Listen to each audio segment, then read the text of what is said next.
হাসলাম, ওরা বলে এটা লজ্জা নেই, এই জন্য এত হাসে। আমি কাঁদলাম, ওরা বললো ও বুঝি কোনোদিনই হাসতে পারে না। আমি খুবই উচ্ছলতা প্রকাশ করলাম, তারা বলল দেখো লোক দেখানোর জন্য কত কিছু করছে।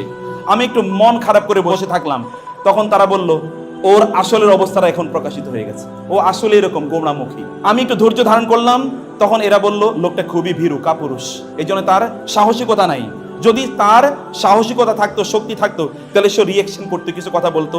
যখন আমি রিয়েকশন দেখালাম, আমি শক্তিমত্তা দেখালাম, তখন তারা বলল এই লোকটা আসলে দেখাতে চাচ্ছে যে তার অনেক অনেক কিছু আছে। আমি যখনই কোনো কিছু করতে যাই তখনই তার বিপক্ষে তারা কথাবার্তা বলে। তখন আমি বুঝতে পারলাম মানুষের সন্তুষ্টি এমন একটা জিনিস যেটি কখনো অর্জন করা যায় না, বরং আমাকে মানুষের সন্তুষ্টি অর্জন করার এই প্রতিযোগিতা বাদ দিয়ে আমাকে আমার নিজের কল্যাণের জন্য, নিজের কন্ট্রিবিউশনের জন্য, নিজের পজিটিভ চেঞ্জের জন্য আমার চিন্তা করা দরকার। মানুষ কি বলছে না বলছে এদিকে আমার তাকানোর প্রয়োজন নেই।